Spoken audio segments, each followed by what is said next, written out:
Radio.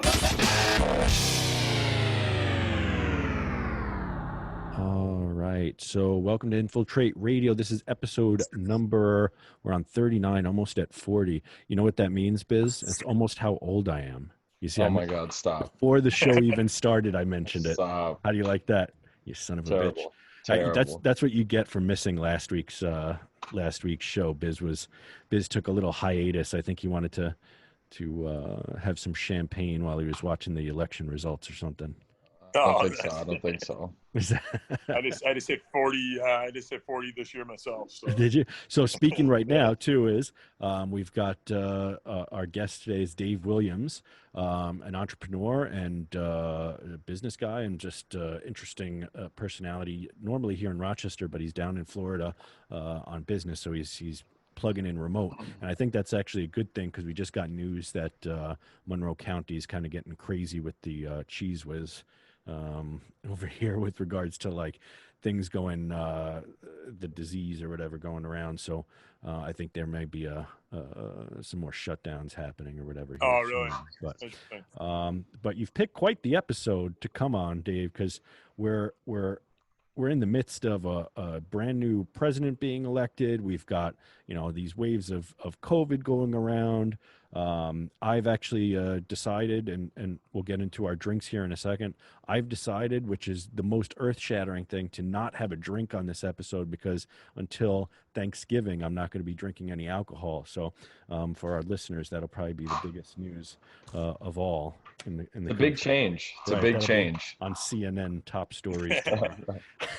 But as per usual, we'll kind of talk about what we're drinking, and then we'll get into what you got going on, Dave, and how you got into what you're doing. So why don't you go ahead and what do you got there in front of you? I know you got something interesting. I have a fine 16.9 fluid ounce bottle of Aquafina over here. All right, excellent. Well, you got to stay hydrated in these times, so right. Especially down in Florida. We are in Florida, yeah. Yeah. Absolutely. Is it hot down there right now, or is it? No, it's actually just perfect. It's probably high 70s. Yeah, so it's perfect today. All right, and Biz, what do you got going on over there? You always got some crazy thing. Yeah, so I got this from the same place I get everything else, which is the International Food Market and Pizzeria. This is called Bavaria. It is a product of Holland, the bottle tells me. Huh. So it's like a fake apple cider almost? Kind of. It's a apple alcohol-free malt beverage. It tastes very similar to like an apple beer. Again, a 0.0%, which is not the same as alcohol-free. You know what I'll do for next week's episode if we do one too? I'm going to go get that alcohol-free whiskey, and I'll test it out because I've been. There you go. Yeah, I found it in a liquor store the other day. I was like, why the hell would anyone want this? And then I figured, I don't think I've ever seen that before. Biz could do shots of whiskey during it. That's not actually right. So as I do every year, typically around this time before Thanksgiving, I try and do a little detox. And so I tend to not drink alcohol, and I go on a little bit of a fast. So what I'm drinking actually is very apropos to the not drinking thing, but I just happen to come across it. It's My Liver Mojo Detox. It's got like all this crazy stuff in it, dandelion and ginger and hibiscus, etc. And then because that's just a shot, I also got this weird freaking thing, Misa lightly brewed sparkling tea. Ooh, so I don't know how any of this tastes, if it all tastes like garbage, but I'm going to go ahead and chug this thing. Sample a couple of them. And just while you're anyone listening, just remember, if we post links to this, go ahead and click on them. That helps support the show, and we get a little portion of that. So Dave, you're in Florida. Why don't you let the people listening to us kind of know what you're about, what you do, and we can get a little bit into your story too while I chug this weird drink. Yeah, absolutely. So I'm an entrepreneur. I guess you could call me a serial entrepreneur. We have multiple business we own, anywhere from consulting to, we have a staffing and recruiting firm called Team Hired.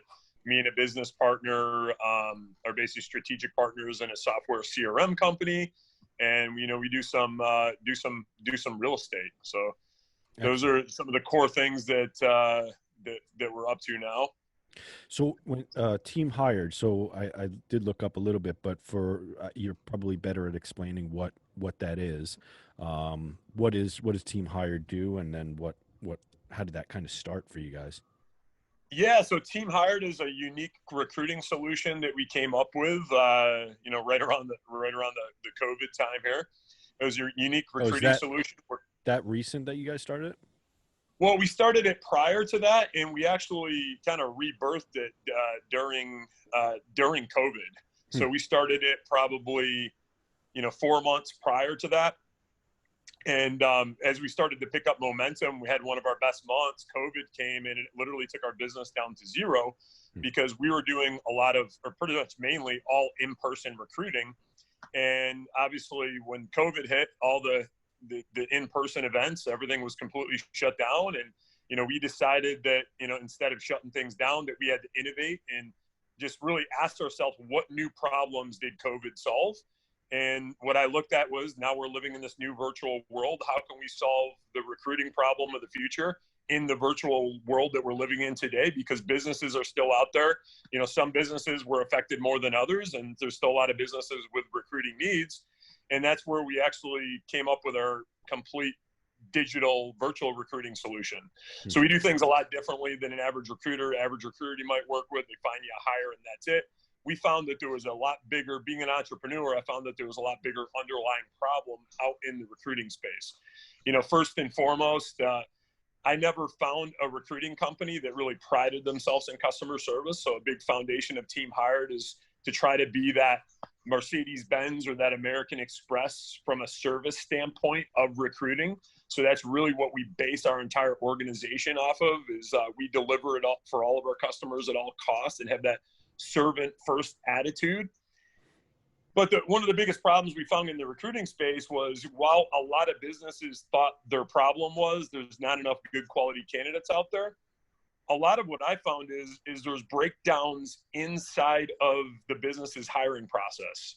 And that could be anything from maybe a compensation plan that's not competitive enough, a compensation plan that's too complicated, or maybe they don't have their culture down right in their business. When you think about it from a candidate standpoint, and you're considering on joining a job, you're going to be there 8 hours a day, potentially spending more times with that employer than you are with your own family. So we try. Yeah, if I can interrupt you there for a second. So that's an interesting thing that you brought up is culture. And when I owned again here, Biz, I'm going to throw in a point. So when I owned the bar here in town in Rochester, one of the biggest challenges was, I think, kind of setting up that culture of what causes employees to want to work hard and want to help the business succeed.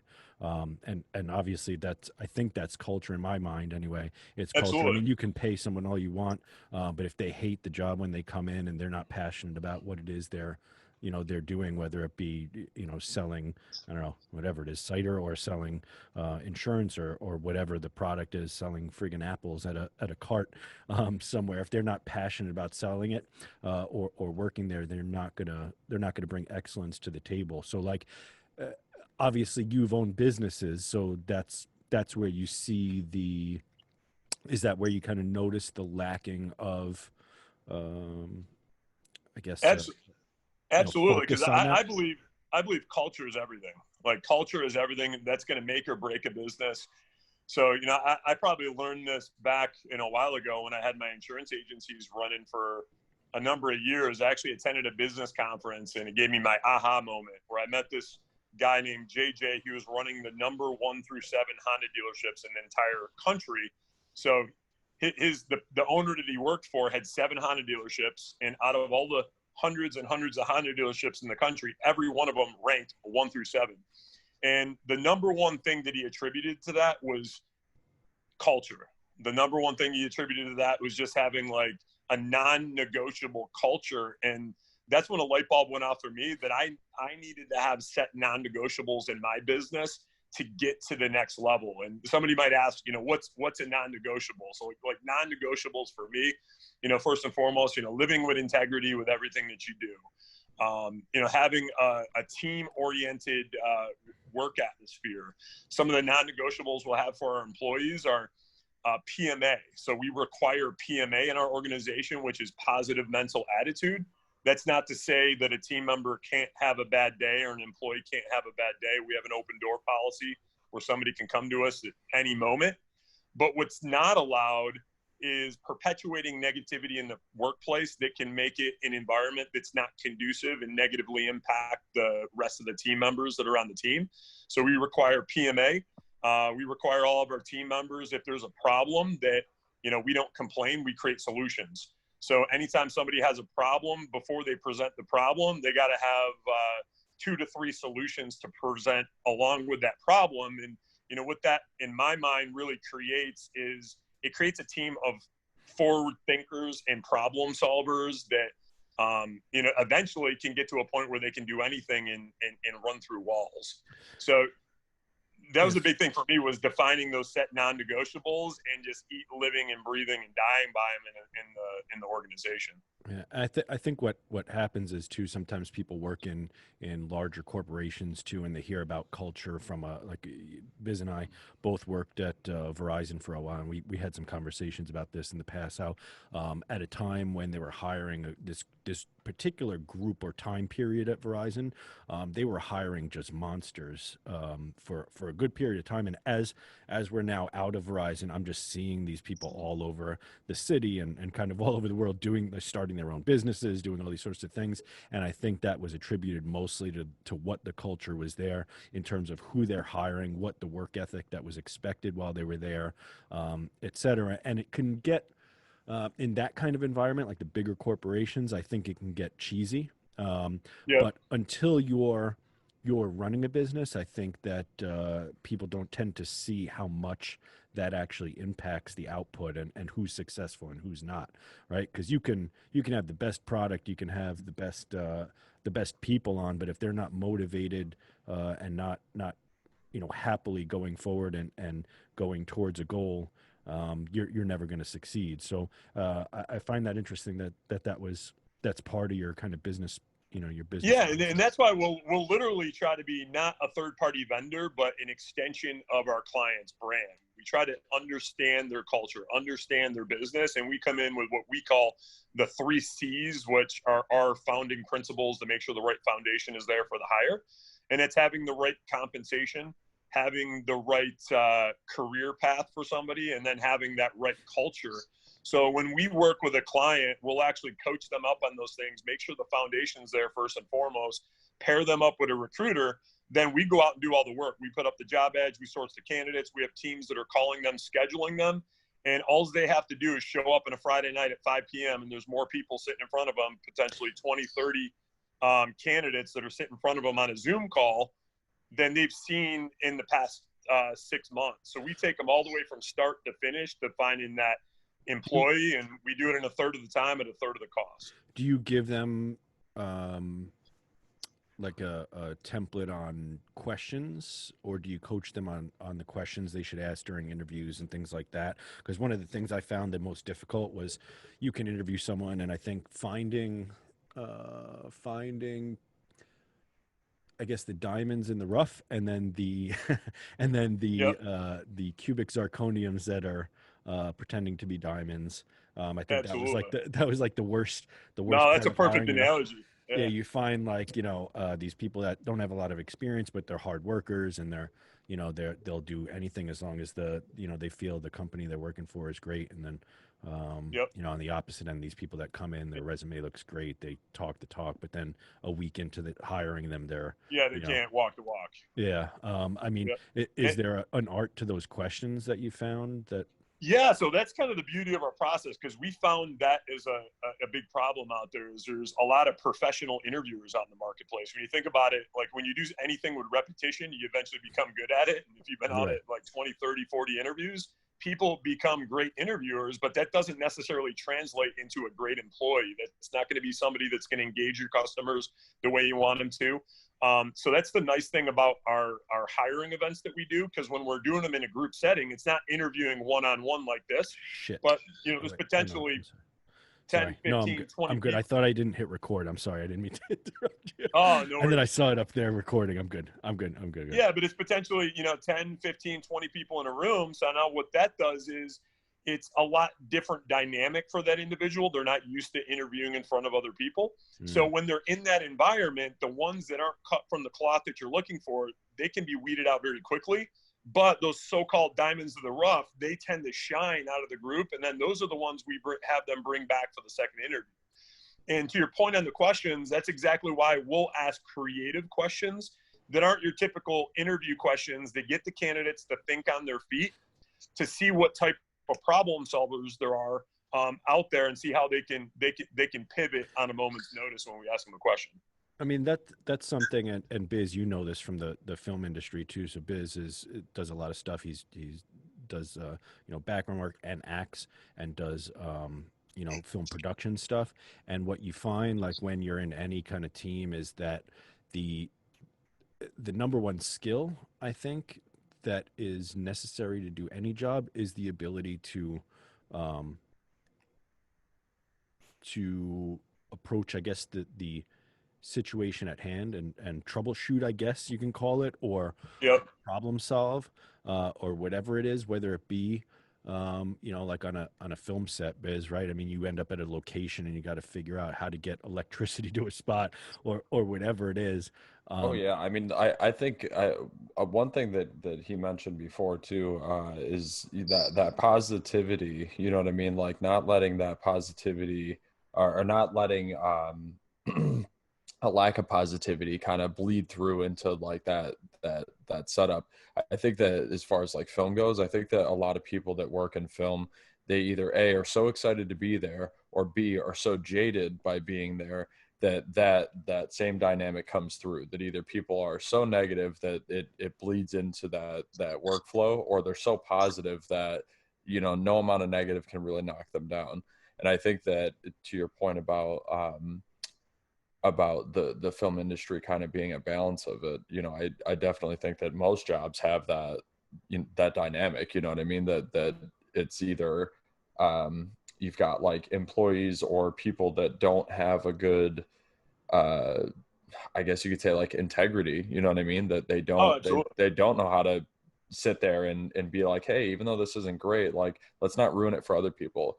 There's an art to educating people on the corrupt, and then there's an art to being just as corrupt as the people you're trying to bring I, awareness about, and I Yeah, and that's exactly why we'll have a lot of clients sometimes who are like, hey, I want somebody, we're recruiting in the insurance space, for example. And they're like, I want somebody with a lot of experience, and we'll educate them. That's not necessarily the way, because a lot of right? times the person with experience out in the job market is not the one that's lighting the world on fire, because they're already working for somebody and lighting the world on fire. But more times than not, you're getting somebody that's maybe got bad habits, that's not coachable, that's problematic in your organization. And Where if you bring somebody in, we teach people to hire off of three things: character, their work ethic, and then past success. If you got somebody that's got great character, they're motivated, they're positive, they got a track record of success, like they're going to come in, they're going to learn whatever you're going to teach them very easily, and you can set the bar, you can set the limit.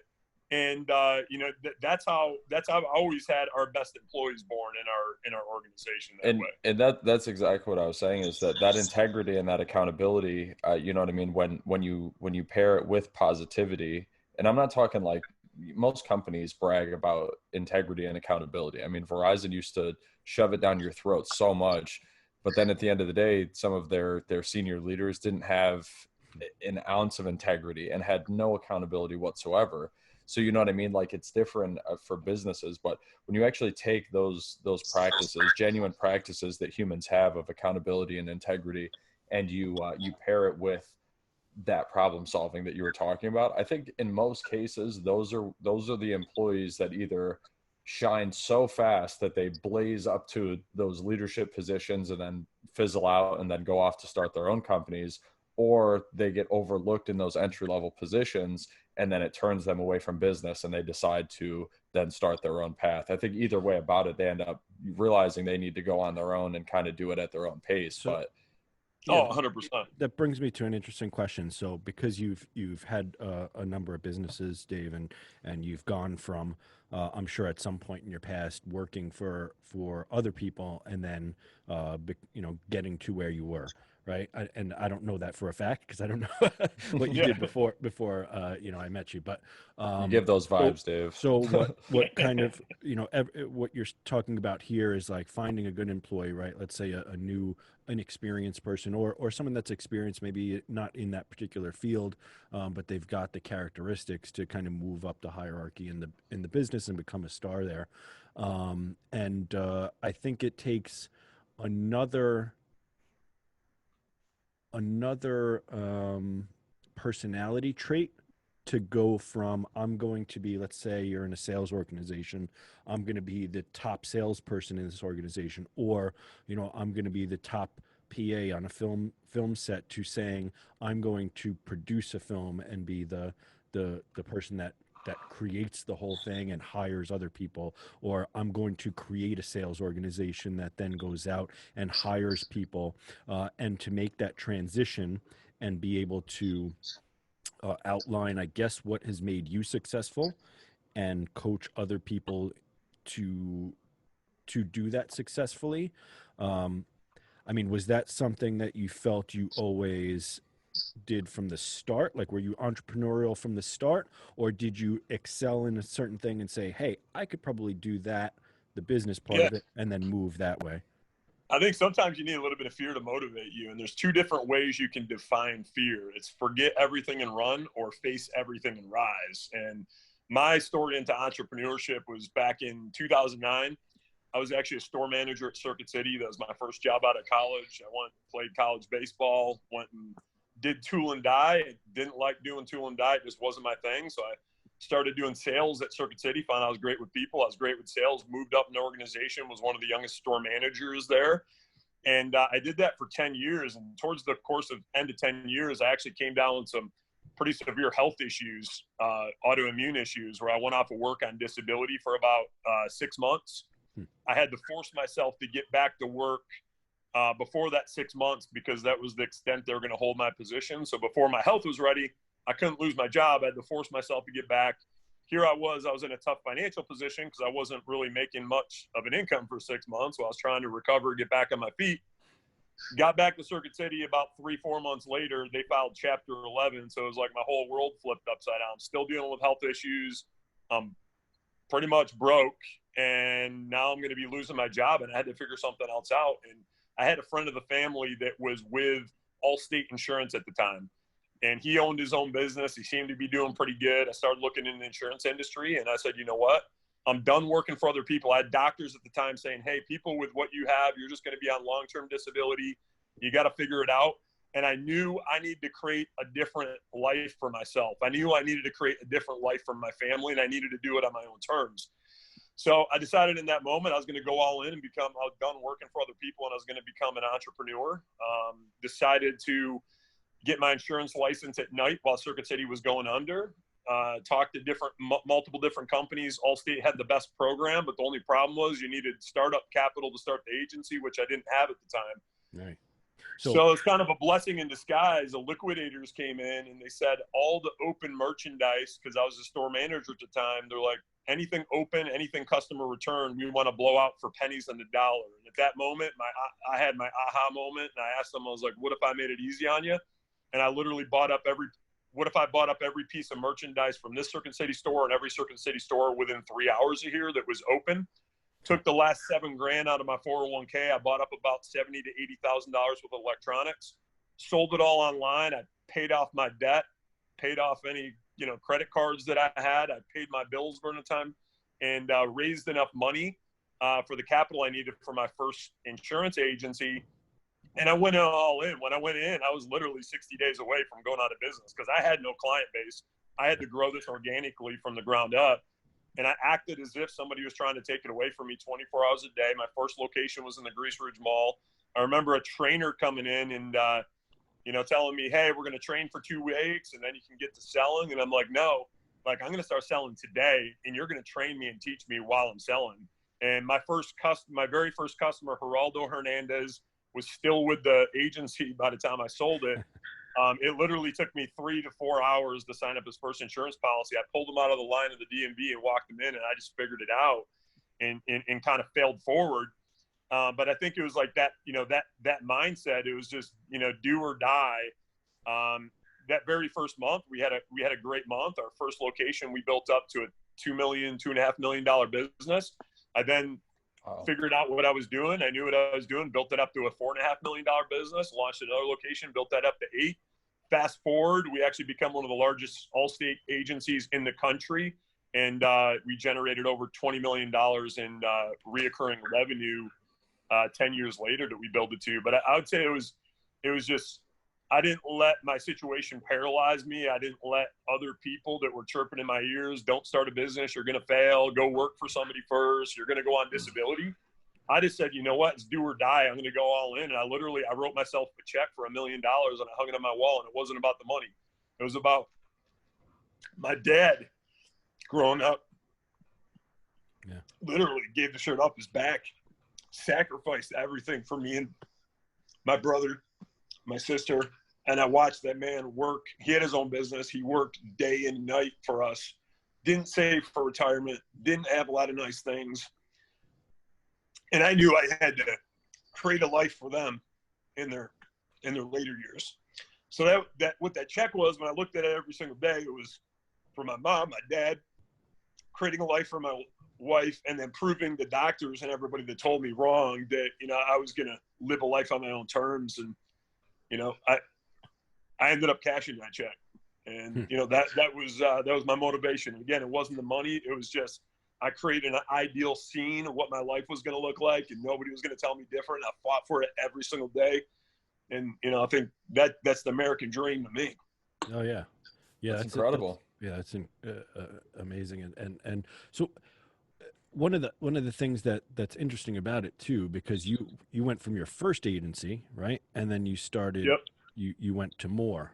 I think that's also a pretty big jump, right? So one, the ability to say I'm going to to just jump into starting a business, I mean, is super scary, and I think that a lot of people think it's completely out of reach, and think that I guess entrepreneurs have a special ability to just not have fear. But I don't think that's the case, right? I think that fear I don't is think there, so. but it's Oh no, I still have like fear to this day. Yeah, so I don't think that's It's the about, thing. it's like, it's almost like a lion, and it's like, you got to harness and you got to tame that lion and wield it to your advantage and benefit. Yeah, because you Because you could can let fear paralyze you and just be in this paralyzed state and never take action, or you can let fear propel you and take massive action. That's the way I look at it. Did you feel like after your first your first successful agency, like, hey, I could stop here, or was it something that you always thought, okay, I'm going to move beyond? And then kind of a secondary part to that is obviously running one business is challenging and has its things, right? Because you're personally managing the employees, the the rent, the insurance, all the all that stuff. As you grow and you're I guess you have to take a little bit more of a step back and let other people lead. Like, can you give me an idea of like what that was like for you as you go from one to multiple locations? And Yeah, no, absolutely. So I think it was ever evolving over time. Every time that we reached a target, I set a new goal. I set a goal higher, and to me, it's not just business. I put my passion, I put everything all in it. And I think it's really important when you have a business. It's not just starting a business to start a business, but having a profound why and purpose. And defining that why in the beginning led to me to having my first successful agency, but redefining that why later, trying to impact as many lives as possible, impacting my employees' lives, my family's lives, people in my community. And I knew the more that I could do, the more that I could build, I could help other people become entrepreneurs. I could help other people in my community the more that I do, and the more I could give back to my family. So that goal and that vision just kept changing over time. And I think a big part of it too is some people will get into it and it's like, I'm a business owner, but I don't believe that you can promote yourself to CEO until you graduated through all the other roles in the business. So when I started, I wasn't CEO. I was my own best salesperson, just grinding on the phone night and day. And that was the best way I set the tone for my people. and led by example and cloned mini me's. And then once I executed that position to perfection, I went on to the next position and the next position. So every position that I wanted to create in my organization, I made sure first and foremost that I had to eat, live, and breathe it and master it first, because if I didn't master it, I couldn't teach it. And anytime I wanted to grow my business bigger, or I wanted to do something more, I had to master something different. And I think it was just always being in a state of just acquiring knowledge and never,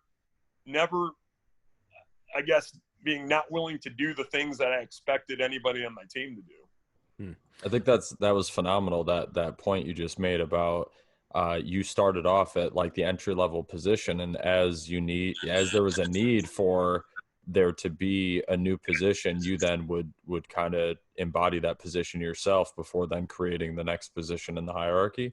I feel like that is a huge piece to the puzzle that me and Patrick are always talking about when it comes to these unique people that create these lifestyles on their own and then create a way for them to sustain that lifestyle and continue to follow their dreams. I think that part of it, that willingness to lay each and every brick personally in your own business is kind of something that none of the guests in the almost 20 episodes that I've been co-hosting with have really brought up. So I think that's huge. No, thank you. I appreciate it. I mean, even in our recruiting business, when we started it, that's what I had to do. I had to be my own best salesperson. I had to evolve that. I had to figure out what wasn't working. I had to figure in. Once I mastered that, then I earned myself the right to hire a salesperson that comes in. And where I'm passionate, where I thrive the most is that I call the, CVO, creative visionary officer. I like to be in that state of creativity, state of building. Yeah. But, sometimes you got to be in the trenches building. So when I start something, I'm in the trenches, but I set my goal to try to get out of the trenches as fast as possible back to that visionary officer, to just get the result, get it done, and do it in fast a manner as possible, so I can get somebody else in and train them what I did, just so I can take myself to the next level. But at no point in time do I ever feel that I have the right that I can skip a step or I can skip a position. If I'm gonna build an organization that's gonna be a solid organization, I got to make sure that I know the ins and outs of every single position inside that organization, because that's the only way that I'm going to be the most effective leader, to be able to lead, teach, and coach people. Right. Plus, I also think that you overlook stuff if you come in as just the CEO, just let's say the boss or the manager or whatever. You don't necessarily know what's going on the front lines enough to step in when things go wrong. I'll give you an example. So running a bar and a restaurant, there's plumbing issues and things like that, right? So I remember when I was younger, working at, I think it was a Wendy's or something, and the manager there that I actually really liked, the manager of that particular Wendy's, because he would do all the stuff, like he would show you how to do everything by doing it first, and then he would so things like cleaning the grease trap out. And I don't know if Biz or oh my God, of course I've cleaned it. I've had so many jobs, but it's disgusting, right? Because it's just basically all this filthy stuff I'm missing. So anyway, we had the sink back up during a busy time at the bar one night, and I get a call, the sink's backing up and we can't wash dishes and blah blah blah. And I'm of course the owner and the manager, and had I not had the experience of doing that and knowing all of those the little components of how the plumbing works and how to clean out the grease trap, etc., so I rushed there and I was cleaning it out in front of them. This is what you got to do if this happens, etc. So I think that you coming up through the trenches helps. And what people tend to overlook sometimes when they see someone that's successful or in a position where they're a leader of a business or they have their own business, or even CEOs, like you see Jeff Bezos and these people that have these multi-million-dollar corporations, is all those steps to get there, all that work that it took to get there. And I think that people tend to think that it's an easy road up, or you've gotten handed something. And for the most part, from what I've seen, that's not the case. Everyone that I've seen that's reached a level of success, anything good in life is not handed to you. It's a lot of work. Has had their hands in the grease traps, let's say.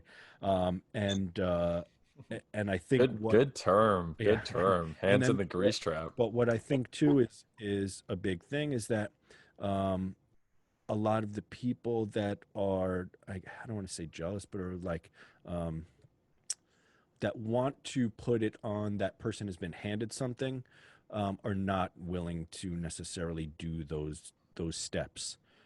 So I'd like to ask you, because you've opened up multiple businesses, and obviously that requires leading people. I mean, what do you think is the biggest thing business owners, when it comes to employees, overlook?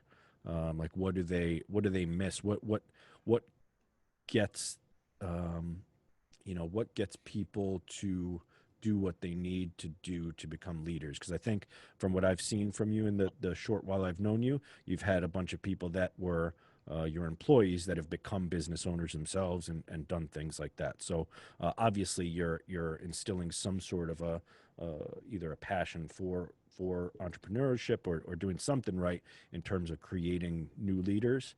And I don't know if that's just you're hiring people that are already naturally inclined to do that, or you're instilling that with the culture No, aspect. I Um, would I would say, for the most part, everybody's developed. We had a lot of people in our organization, come in even on the insurance side that became agency owners. Some of them were janitors. Some of them, they worked in fast food. You name it. We gave them an opportunity. And I'd say really the key is what I like to call the shadow of a leader, right?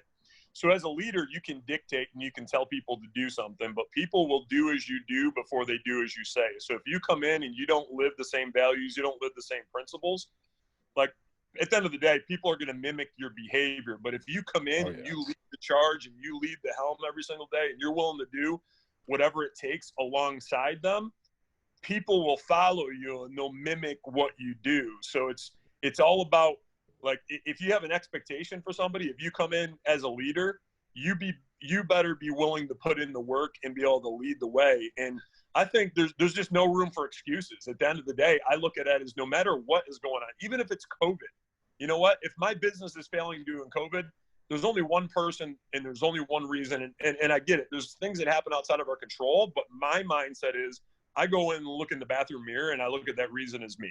I got to figure out a different way. I got to figure out a different path, because if I accept the excuse, and I know there's a lot of people out there that get in unfortunate circumstances and you can't control them, but I think there's something to be said about having the mindset when you fall into an unfortunate circumstance that, hey, I got to figure out a way out. I got to figure out a way to change the narrative. So I've always looked at times of uncertainty as the greatest times of opportunity, because during times of uncertainty, everybody's uncertain and they're not leaning into their business. They're scaling back. But during times of uncertainty, there's a whole new set of problems. Like COVID, for example, right now generated a whole new set of problems for almost every business in America. Oh yeah. Recruiting included. You can't recruit in person. You got to do it virtually. You know what that looks like to me? Is there's a whole hell of a lot of opportunity for ingenuity. So while people are maybe sitting back, that's the time to lean in and figure out, how can I solve the problem that everybody predominantly has across America in my industry? And if I can solve it before everybody else, like, that's why you always see during times like this, there's never a loss of wealth. There's a shift.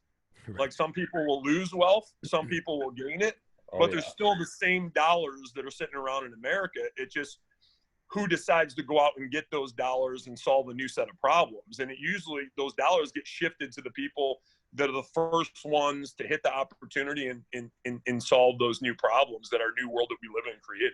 I always equate that. So I grew up in New York City. So a lot of times when it rains, you'll see people come out all of a sudden out of nowhere. There'll be people on every corner with umbrellas. They'll be selling umbrellas and ponchos all over the place. And you're like, where the hell Yep. did these people come from?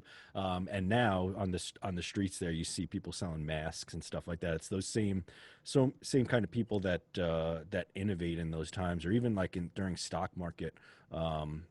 Downturns, people are making tons of money in the stock market when it goes down. They're buying stock, they're buying into the market when everyone else is trying to get the hell out.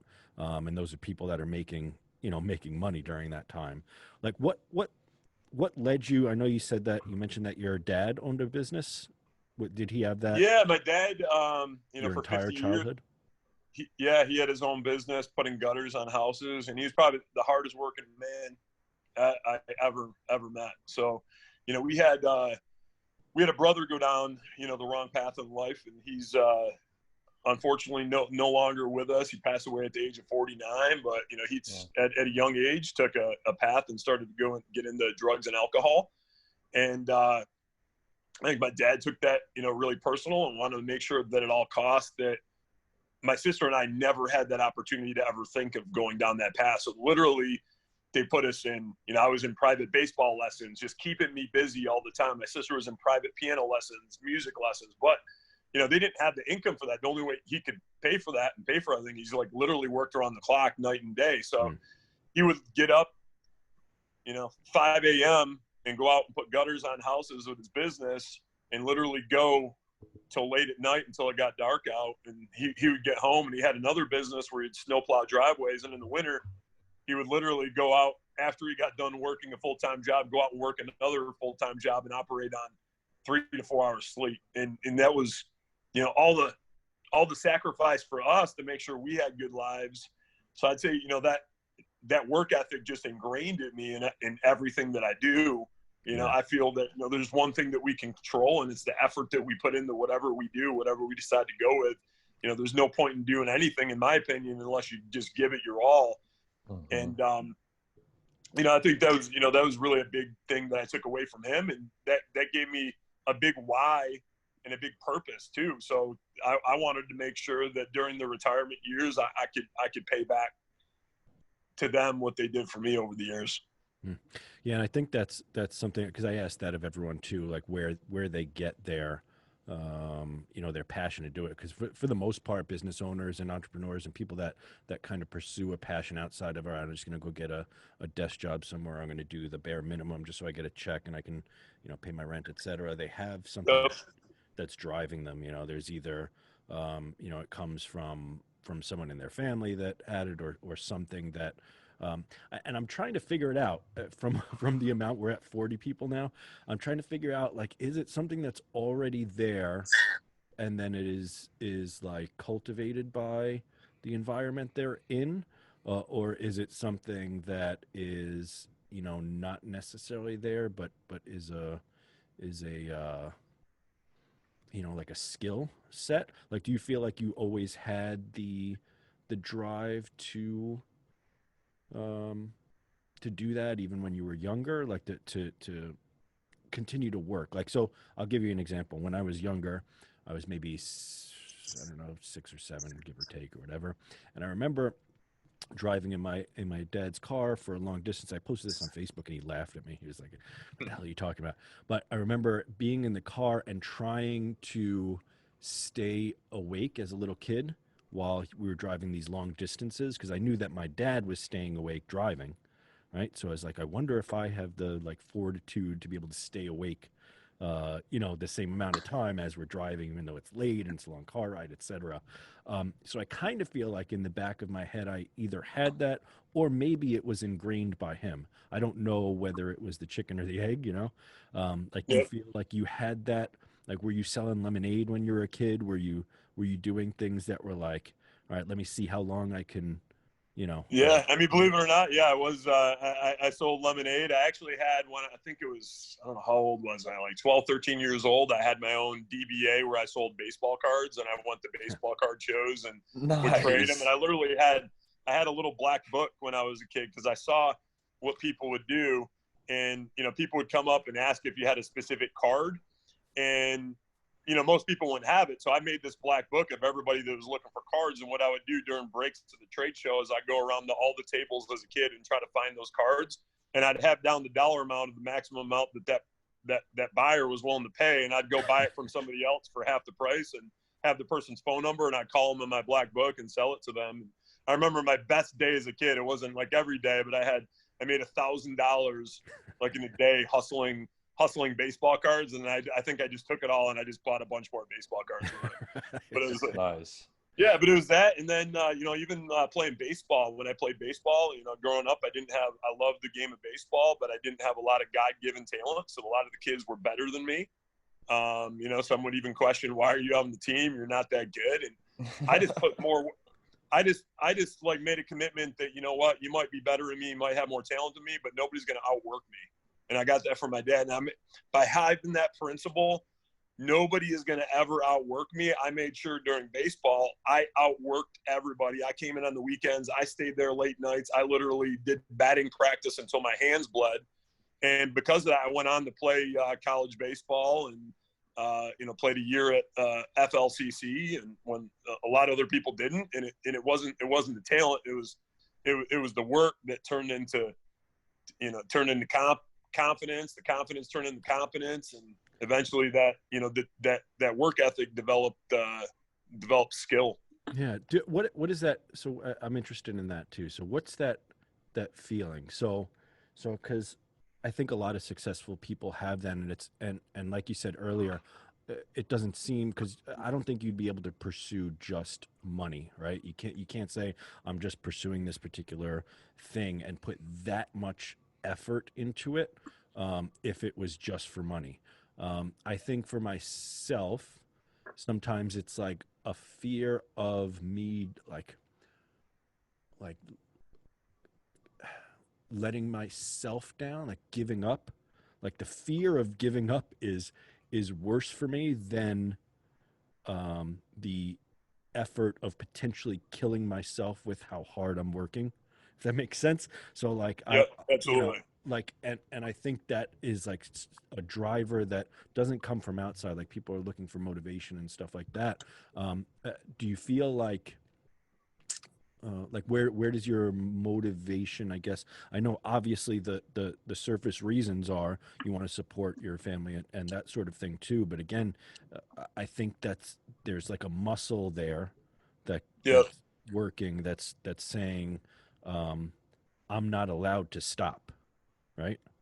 absolutely. I mean, I think it's, aside from supporting the family, I love building things and I love impacting our community. So one of the things that we're actually launching with our recruiting company is, we want to really take our brand and give back to America, especially during like polarizing times right now. And one of the things that we're doing is we're trying to set forth a lofty goal, maybe over the next year, a couple of years, impact 1,000 United States veterans that are maybe need help transitioning from the military life to real life, and providing them resources to gain meaningful employment. So impacting as many people in the world as possible is a motivator for me. And I think another thing is fear. It goes back to fear, because even though it's not reality sometimes, there's always this fear in the back of my mind when I'm going through transition and I'm going through change that keeps me motivated, that I never want to go back to the guy that was at Circuit City, that people were telling him that you're going to go on disability, that had next to nothing in his checking account, that was worried about making that next mortgage payment, in the fear of ever going back to that person, to that situation, motivates the hell out of me. So I want to keep as much distance between me and that. And I think what forces us there sometimes is what I like to call the force of average. The force of average is around us all the time. Everywhere we go, people are telling us you're not, you can't do this, you're going to fail, this doesn't work. We're in an of like people want to, You're breaking. yeah. You're breaking up a little bit there, Dave. Sorry. No, I'd say we're in an environment where there's constantly that force of average, and people are almost forcing mediocrity on you. And I think you just got to just fight through that all the time to get to where you want to go. Yeah, I think that I think also there's this is weird to say, because I also talk to musicians and I talk to a lot of artists too, which I always wonder where that the creative part is. And this is going to get dark here for a second, Dave, sorry, but Yeah. I also have a healthy fear. When I was younger, I had this dream that I was dying. I was like suffocating, and there were I was in this room, no doors, no windows. I was suffocating, and I finally said to myself, like, let yourself die, sort of, but die with grace, right? And that experience was impactful when I was young, because it made me realize very young that there was an end to it, and that at the end of whenever that comes, I don't want to be at the point where I've just gone through the motions, Yep. right? I want to be at the end of my life, people to say like, that guy did some shit, or that guy's life was like impactful to the people around him, or whatever the case may be. How that There's something that I heard that was really resonated with me. I think it was Ed Milet that said it, and it was, he believed that one day, and I believe the same thing, one day we're going to be at the pearly gates with God, and God's going to have somebody at the gate that's the best and most perfect version of ourselves at that gate. And I think we have two choices when that happens. When we meet that person can either be a complete and utter stranger, or they can be your identical twin. And I want that to be my identical twin. So I always want to make sure that I'm living life to the fullest, and I'm always trying to be the absolute best version of myself. And I think all elements of life. I've definitely heard that. I like that. That was good. There's a quote, David Goggins. David Goggins is the like crazy guy, just runs like all the time and does all these he's great things, right? So he kind of had the same thing. He started quoting that, and he started thinking to himself at some point. He said, "When I get there, I want even God to say, I didn't think you could do what you did." So the reason he wants to like one up God's vision of what even if you don't believe in God or whatever, he wants to get there and be like, oh shit, I didn't know you could do that in addition to all this other stuff I knew you could live up to. That's I don't know. No, 100%. Love that. So in terms of your family, like your sister, you said, is she also an entrepreneur? Like did she get into business like that too, or is she doing... Well, she's actually working for me now in the recruiting company. She's one of our national account managers. But she did a lot of things. She was in theater, musician, and singer songwriter. So she was down in New York City, did that for a while, and then moved to Nashville, Tennessee, because she's more on the countryside. So she went down there, and I think she's still working towards that. But as you know, that's a real tough gig to really break through in that industry. So she's still trying to break through in that, and in the interim, she's working with us. I just had Adam Clark. He's a producer that moved actually from Rochester down to Nashville recently. He said he's moving back up to New York City because it's a little... he's too New York, I think, to be living in Nashville, But it's not an easy industry to break into at all. I was just wondering if she got into the same kind of thing, but it kind of sounds like that. She's got that creative side too. So we haven't even mentioned, what's the website? Is there Facebook? Is there if someone was to need to hire and contact? Yeah, the brand is in the website's it's Team Hired, and the website's teamhired.com. Okay, cool. And basically, so is there? I would assume there's probably both sides of it, right? There's people that can sign up to be potentially hired, and then people that would do the hiring. I guess what's the how does the whole process work? Because obviously you moved from doing it in person, where I guess what did you have, like people come in and you did pre-interviews or something with them, or? Yeah, essentially what we do is, let's say you were a business, no matter where you were in the country, is we would actually host hiring events inside of your business, and we would have potentially a dozen candidates or 20 candidates show up simultaneously, and we coach you how to group interview them in person. And then again, when COVID hit, it shut it down completely. We had to pivot, and I'd say went down to zero for about a month, and then we came up with our virtual solution, where it actually was a blessing in disguise, because now we're getting better feedback for our customers. We believe it's a better solution because it allows to have one of our expert recruiters asking all the questions, holding the client's hand all the way through the hiring process, doing the interviewing side by side with them to get to that end result. So we take it over from A to Z. We come in, make sure that they have a sound foundation, sound infrastructure that's conducive to get the right hire and attract that next rock star in their organization. Start putting up the right job ads that attract the right candidates, and we call them, we schedule them, and all they got to do is show up maybe at 5 p.m. on a Friday night and potentially have 20, 30 people waiting for them in a Zoom room that we facilitate a group interview with them, narrow it down to the best candidates, and get them all the way to the hire. That's interesting. So how do you do that with like 20 people on Zoom? Like keep them all at bay? Do you like someone's moderating who gets unmuted at any given time? Is that like? Yeah, pretty much. We'll have somebody that's moderating it, and we'll go through and ask short to the point questions to everybody that's on the call, and based off how everybody, that whole group interview is really just to see who stands out the most out of that group, to dwindle it down and conserve time. Because what I found, another thing that got in the way for a lot of business owners, entrepreneurs, to find that one right hire, you might have to talk to 10 people, you might have to talk to 20 people, but because they didn't have the time, that wasn't in the cards to do that and interview that many people to find the right person. What would happen is they would maybe hire the first person that came into the door and just cross their fingers and hope that they worked out.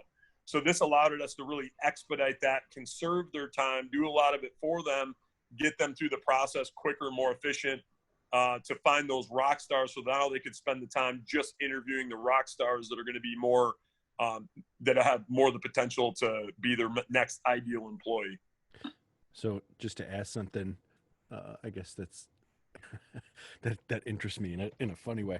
So like obviously, like schools are all doing virtual Zooms with their classrooms and all this stuff, and some weird stuff has popped up during it. People have show up in just their underwear or whatever, things like that. Yeah. Have you come across anything funny that you could share maybe during any of these interview processes? That believe it or not, I mean, you would think that something happened, but there hasn't been anything. Not yet, though, Dave. Nothing too crazy that's happened, but I'm assuming something will eventually happen. Nothing really noteworthy yet. Yeah, I think eventually. So you've dropped a lot of good a lot of good gems here too, in terms of like just work ethic, and I think they translate well to just life skills in general. But we're in the time now where our last show, I did it. What was it? I think it was the day before election night. And now we're in this transition period, right, between presidents, where we now know that Joe Biden potentially, as long as everything doesn't get overturned, is now the next president. He's coming in. I think one of the things that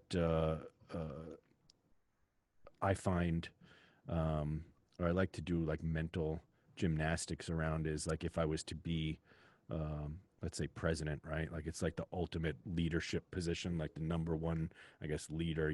Everything comes back to you as president of the United States, right? At least now, in 2020. Who knows? Maybe the president of China or whatever in 10 years be that person. But right now, I mean, the leader is whoever the president is.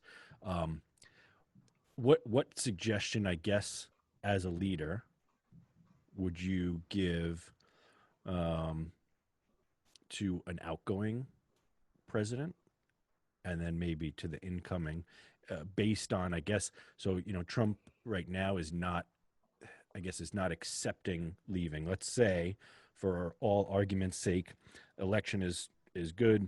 He lost. He's going out. Biden's coming in.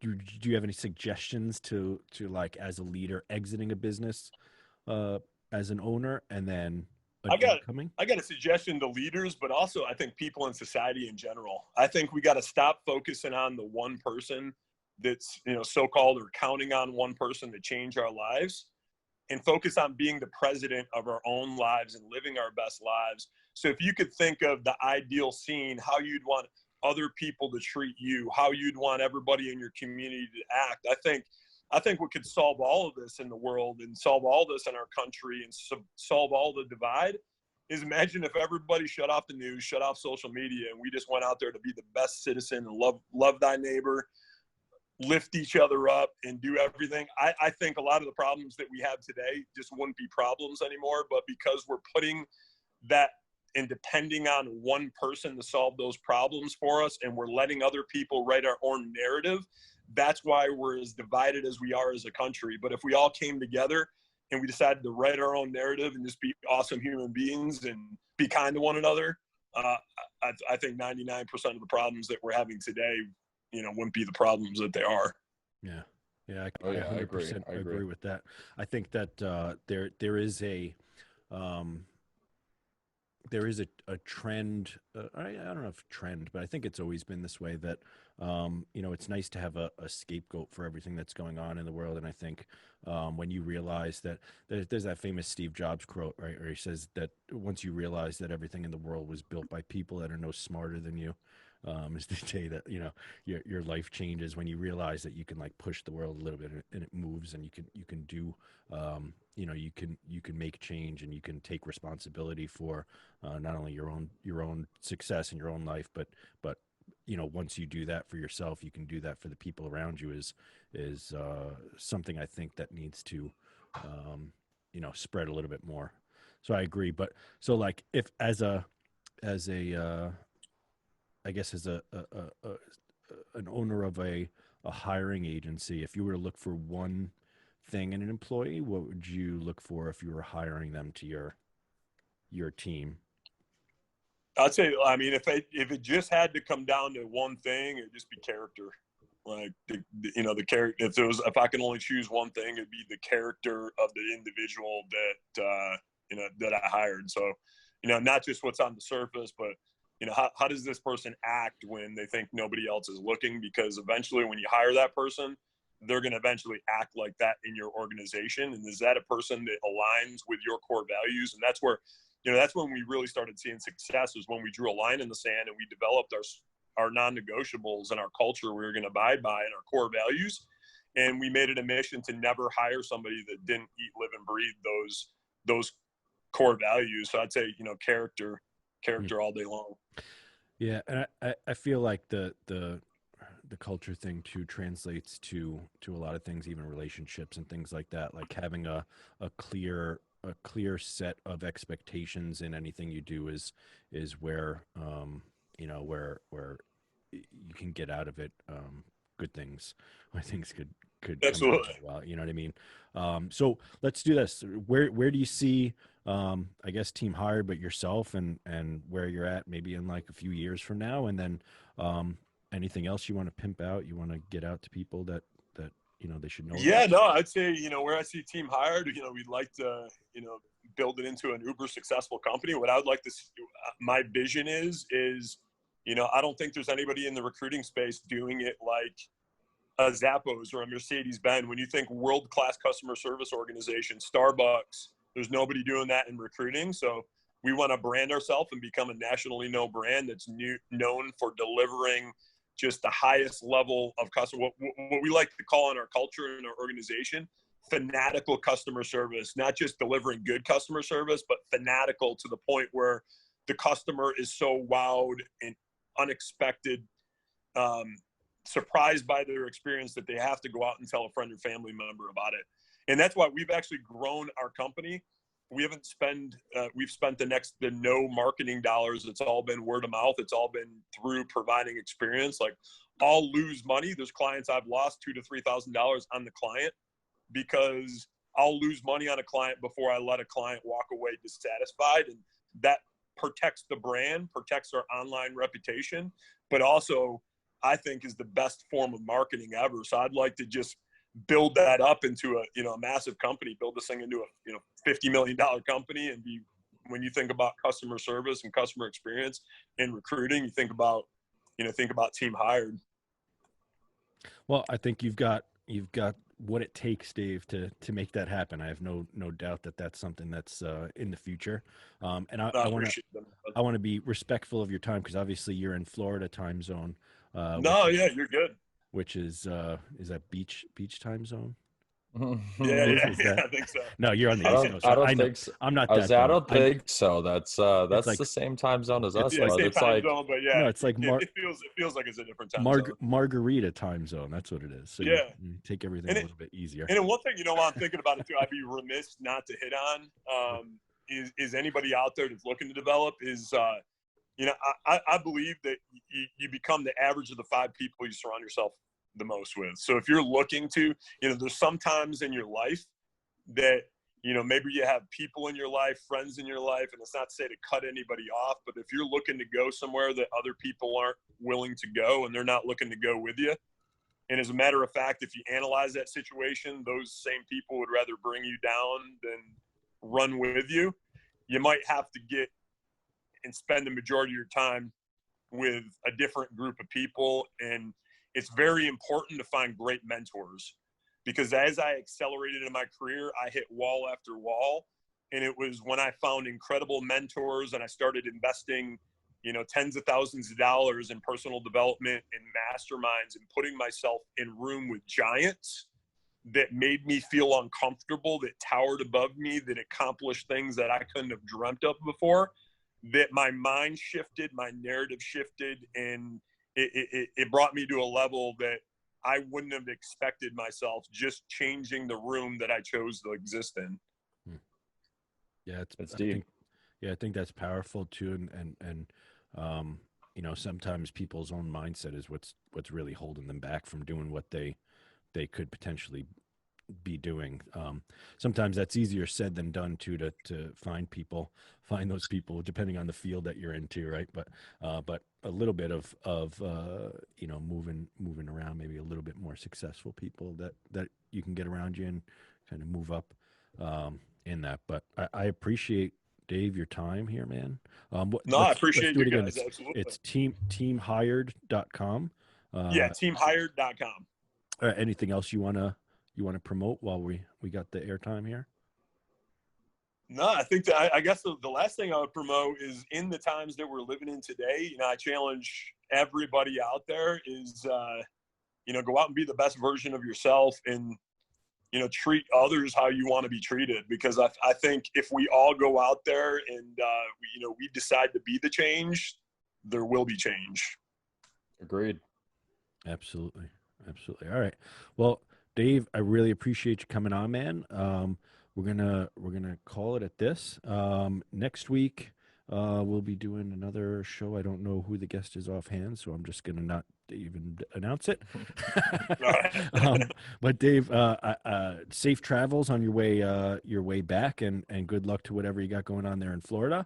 And we will, I'm sure, sooner than later, speak to each other. And hopefully, Absolutely. I'll be back to the sauce, and maybe we can have a drink at that point. Yeah. No, that'd be great. I'll look forward to it. But no, I appreciate you guys having me on. It's been a good time. Yeah. Thank you for coming. Thank you. All right. So again, you guys are listening to Infiltrate Radio. I'm Patrick Joanne. And I'm Biz LaChance. It took you a second there to get back. No, it didn't. Stop. All right. And we'll talk to you guys next time. Thanks, Dave. Thank you. Infiltrate Radio.